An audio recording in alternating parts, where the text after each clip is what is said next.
No, I don't feel any pressure. I'm thinking,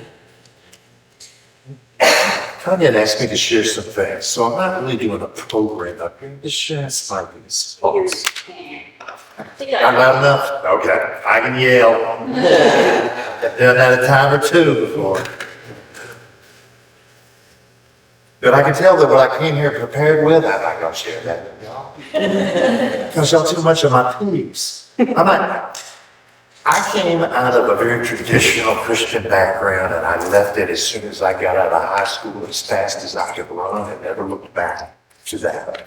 But somewhere as I got interested in chiropractic and started practicing chiropractic, somebody exposed me to Reiki, and I didn't have the slightest idea what Reiki was. I had never heard of it. Didn't even know you could do anything like that. It was not in my wheelhouse. But that got me interested in energy, and I found a school called Inner Focus Soul-Directed Advanced Energy Healing School for a ridiculously long name. And they exposed me to stuff that I didn't know was humanly possible. Maybe some of y'all appreciate this. My very first day with them, one of the women channels Jesus. Now, it doesn't matter to me whether you agree with channeling, you think it's a possibility, whatever it is, that's irrelevant to the story. I didn't even know what channeling was, much less did you could channel Jesus. It was just so far beyond. But I got exposed to all of these things that as I've progressed through and gone to seminary and done all those kind of things, all that has stayed with me. And I recognize I do look at the world with this energy. To me, everything, even when I'm talking about spirituality, it's all about energy. So what I was wanting to share today was really just a few minutes worth. And it started off when Tanya told me that she had sent out some information about the Arkansas Wellness Network, and some of the feedback she got back was that wellness word was a little too hippie. And my brain just couldn't quite get around. What's hippie about wellness? I think about wellness all the time. And then I started to think about my experience at healthcare and how I approached healthcare, and then where I think wellness is in the spectrum. Because wellness to me isn't only about health. Because I can have health, but I could be, there's a line right here. I could be right next to that line, and if I crossed over it, I might say this is disease. I'm unhealthy over here, but here I'm healthy. Okay? So I can be very close to being healthy, but I'm not the full expanse of healthiness.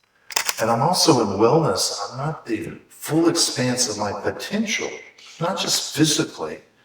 To me, wellness is also about mental, emotional, and spiritual well-being. It's about me being the fullest potential I can be. So when Tanya shares, I hear in that my idea about wellness and what it means for Arkansas. Because I'm appalled, and that's the softest word I can think of, when I think about that all some people in Arkansas would have to do is cross a state line, and they have potentially more likelihood of living than they do in the state for crossing an imaginary line. And to me, that's not acceptable. So in this wellness network, I think about this as a community. And we might be just a community for a day, but I hope that we're far more than just for a day. We come together and we're interconnected here. We're connected. Quantum physics uses the word entanglement. Everything is tangled together. I think that I'm entangled with Rose over here, but I think that we're all entangled, all interconnected. And not just us in this room, but all humanity. And not just with humanity, but with the animals, with the plants, with the planet, with the universe. And for me, when we make any difference in one life, we make a difference in all life. All life with a capital L in the Bible. All of existence. So how do we, as individuals, support and help that vision? Some of you are doing it because it's the work you do. Right? Some of you do it because it's the personal work you're doing, right? Whether it's the profession that you adhere to. So how do we go about that? Anybody have any ideas? How do we support the Wellness Network? Let's just start with that. Volunteering. Volunteering, yes. From the volunteers up. That's right. Angel's back there volunteering. Spreading the word. Spreading the word. What word are you spreading? That this exists and you can be a part of it, you know. As I was, before this event started, I would start conversations with the cashiers and just tell them, like I started off with talking about, did you know that Arkansas is number 49 wellness in the state? And they like, what? And I'm like, yeah, you should open your awareness, you know, to more information on how you can change this. And I would insert Arkansas Wellness Network. That works. Well said. That works. Yes. Well said. Well said. Yes. Holding space for maybe those that are starting their journey or maybe somewhere along the journey that you kind of experienced and just kind of know where other people who are, I think every day I meet someone who's kind of just starting to get into like wellness or like, you know, just more natural or holistic things. I think it's important, you know, your expectations, not have expectations, you know, with other people and just like go your world and let them do what they want to leave, you know. Yes. Thank you. In unity has all these different little sayings that we do. And one of those sayings is thoughts held in mind produce after the kind. And what we mean by that is what you think about, you think about it. And the more you think about it, the more you think about it. And now that you've thought about it more, it starts to show up in your world. Not because it magically appeared, but because you've been thinking about it. Now it's part of your awareness. You see it in your world. And because you see it in your world, you're able to step up and engage it and take action with it. And as you take action with it, it then what? It moves from awareness into consciousness, meaning it's just a part of who you are. It's no longer just a thought that you're having. It's how you show up. It's the expression you are. We might say it's the energy you are. It's no longer just something you're thinking. It's the full energy expression that you are. So I think when I look at it and see y'all, the more we hold people, but hold it from that point of view of how do I also shape my own wellness? How's that well-being get affected by me? What am I doing? What are my practices? What's the life I'm living? Because if I live that, I'm holding that awareness and moving into that consciousness shift.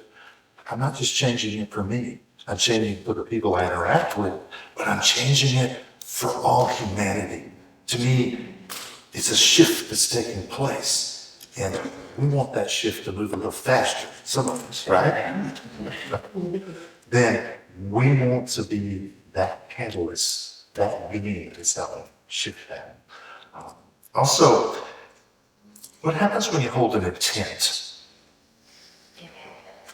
It manifests. Why does it manifest? Is it magic? Sometimes.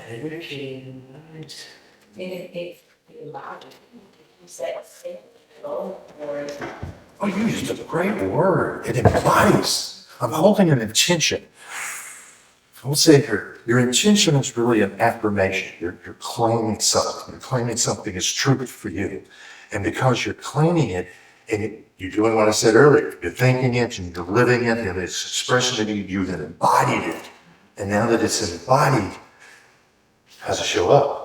Well, it shows up because that's who you are. How could it not show up? You see it everywhere you look.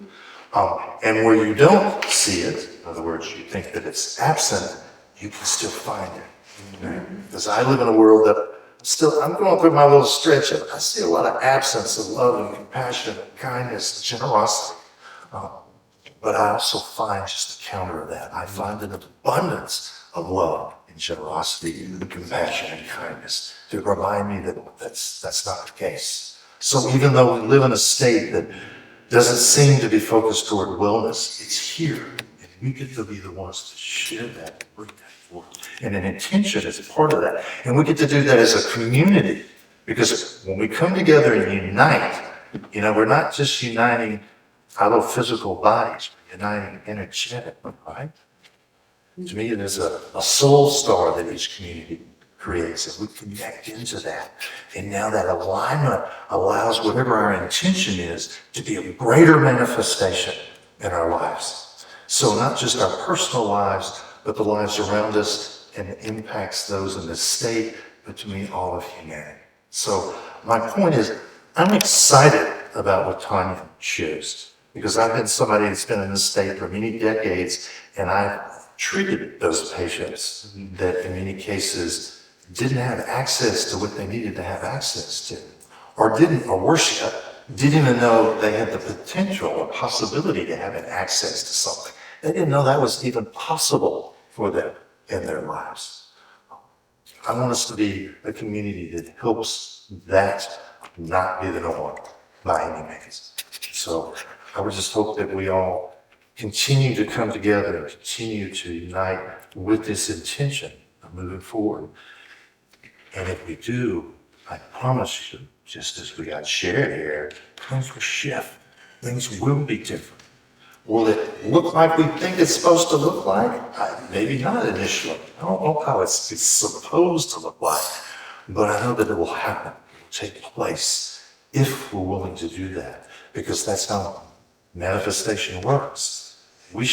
Each and every one of you, no matter what you think about what I'm saying, you've gone through the process of creating in your life.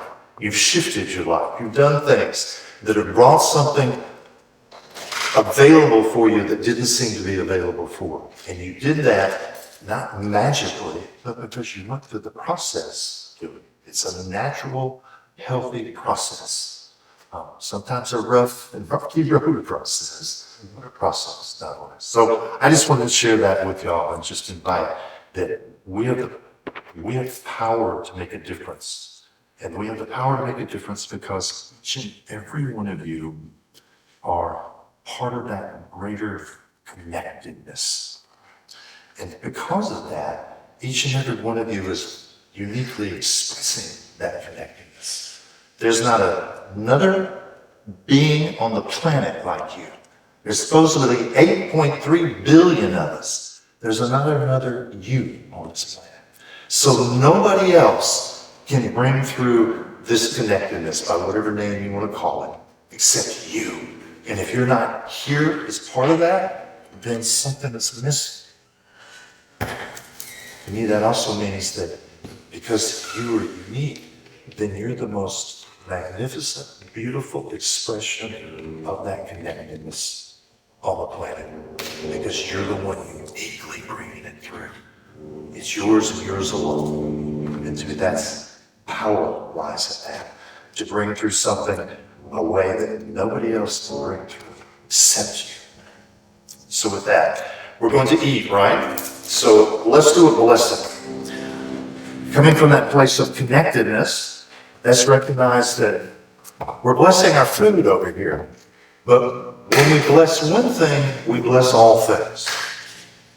So I'm going to say some affirmations, basically, and I want you to repeat them after me. And you're going to hear, I'm actually going to use the word you. I'm going to kind of give us a pronoun that we're pointing to, talking about the food as a you. So I want you to think of that food as personal, intimate to you. But also you could think about that you could be anything and anyone you want to be. Because if you're blessing that you, then you're blessing all, including this food. So, first thing we'll say is that we love you. Say that with me together. We love you. We appreciate you. We appreciate you. We behold the nutrition you provide us. We behold. Sorry. Where that one is. We behold the nutrition that you provide to us. And last but not least, we celebrate the love and light you are. We celebrate the light and light you are. And with that, as we know, as we consume this food and it nurtures our bodies, nurtures our hearts, our minds, our spirits, and all of existence. Let's thank y'all for allowing me to not live up to Carla's expectations.